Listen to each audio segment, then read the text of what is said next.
Assalamu alaikum warahmatullahi wabarakatuh. Abenzikiriza endala mbabuuziza ku nnyumba switi kansubire nti ate muli bulungi. Gwe nalinamu obuzibu bwonna, oli mulwadde, oli mugonvugonvu, olinamu ebikusumbuwa, tusabe Allah abeere ng'ate akutereereza embeera eyo. Abaviiriddwako abantu bamwe ne tusaba ekitiibwa Allah abeere ng'ate abagumya myoyo gy'abagenzi, agiwe ekiwummulo eky'emirembe wamu n'okubasonyiwa ebyo ebyabasobako ng'abatonde. Abashifaawo nga bulijjo, era ne nkusaba mukwano gwange omupya obe ng'osubscribinga, likinga vidiyo eno, gisharingireko mukwano gwo, ate era obeera omaze ogiraba gikomentingeko switi. Kitegeera munnange, olunaku olwaleero nkuleetedde nno ekikolo n'eddagala. Ekikolo n'eddagala kino nga nkuleetedde eddagala lye bayita erya black seeds. Kitegeera black seeds zino tuziraba mu nnyumba z'Abawarabu naye nga tetuzitegeera. Oluusi n'oziraba ng'ozitegeera naye nga tomanyi kikyakuzikozesa. Nakulaba kyenzize okubeera ng'ate enkunnyonnyolako ng'era zino tugenda kulabako endwadde za mirundi ndowooza ng'esatu, then endala ogenda kebera mu description ya vidiyo eno, ogenda kuba ng'ozisomako ate ozitegeere nti wendya black seeds zino oba wemba nywedde amazzi gaazo nsobola okuwona kino n'ekino, ogenda kuba mukwano nga ntobisanga mu description. Olunaku olwaleero tugenda kulaba ziwonya zitya era ziwonya ki, nzikozesa ntya. First and foremost, black seeds zino tukimanyi bulungi ffenna nti zigoba obutwa mu mubiri. Gwe wenna Kadama munnange, nkuba kyeyo munnange, oba gwe omuntu nga oli Uganda nga weeraliikirira nti oluusi oba walidde ekintu ekirimu obutwa, sinakubanga weeraliikirira nti walidde ekintu ekirimu obutwa kyokka. Ebiseera ebisinga tukozesa ebintu eby'enjawulo bingi, emibiri gyaffe gino ne tugiwa ffe ffennyini obutwa olw'ebintu bye tubeera tulidde.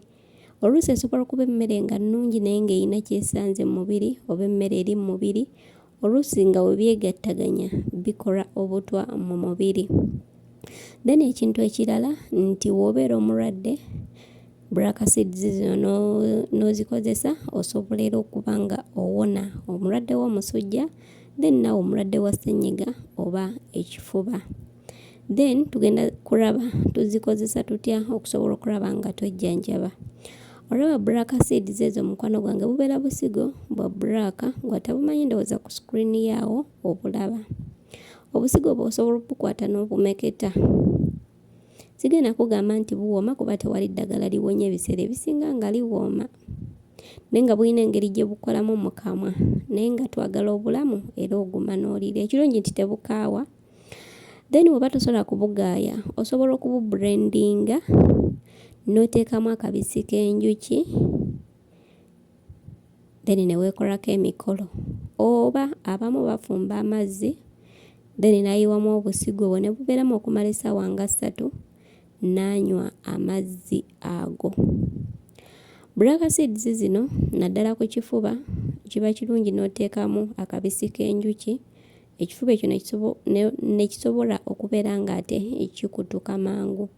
Gwe omulwadde w'omusujja osobola ozimeketa obumekesi ngamba kye kiba kisinga.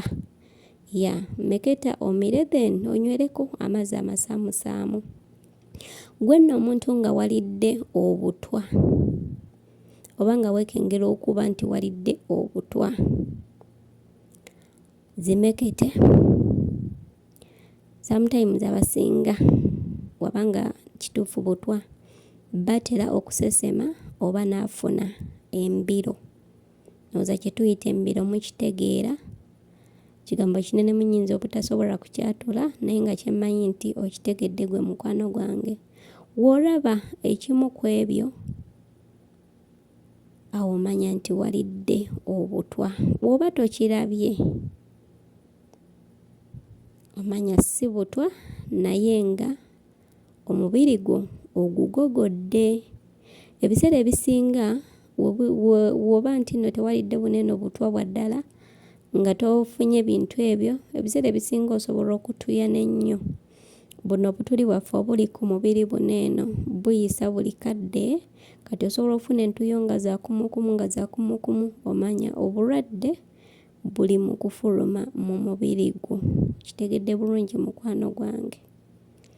Kati endwadde endala ogenda kebera mu description yange awo buli kimu ogenda kuba okimanya ekikwatagana ku black seeds. Black seeds zino eno twandibadde nno tuzettanira nnyo naddala bana bali mu biyumba atesti nga mu buli wiiki ozikozesaamu emirundi ng'ebiri kuba ebintu byeno bye tulya ebisinga tetwabimanyire waffe e Uganda biyinza otutuuka mu mibiri gyaffe ne bikola obutwa nga tetumanyi.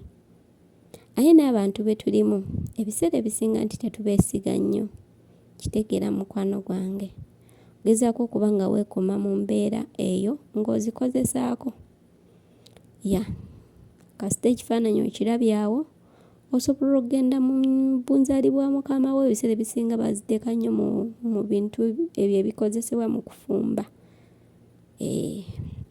Oba bw'oba wanene tozitegedde osobola okugenda ku Google n'ozigugulingako n'okebera mu pics zifaanana zitya. Kitegeera mukwano gwange. Mpozi n'ekirala nze ndi mukyala Muisiraamu. Lino nno ddagala nnyo era n'omubaka Muhammad sallallahu alaihi wasallam yazisomesaako nti ddagala nnyo mu ddiini y'Obuyisiraamu. Manyimu ebintu bisatu because neno black seeds ne kubeerako olive oil then n'entende. Ebyo byonna mukwano gwange nja kubanga nzija nga nkusomesaako kimu ku kimu tubiyina tulwala nga tetulina oba nkyogere batya nga toyagala kumira mpeke oluusi empeke zeeno ozitya ozeraliikirira toyagala kwogera okitegeera. Osobola okusalawo ne wejjanjaba ate mu ngeri eyo.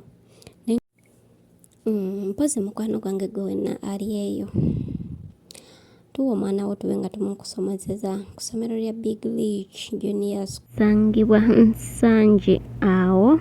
Vidiyo ngenda kuba nga ngikulekera yawe endagiriro yonna ogenda kubeera nga ate ogiraba amasimu gonna g'osobola okukozesa okulanga otuuka ku bakulu abo gonna kwegali. Tuwa omwana wo tumukubangulire.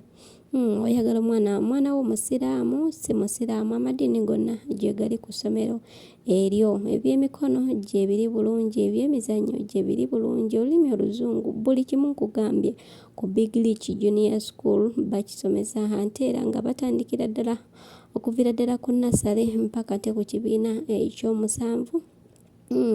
Omwana wo osobola okuba nga oyagala beere mu kisulo endabirira weeri ennungi nno ddala.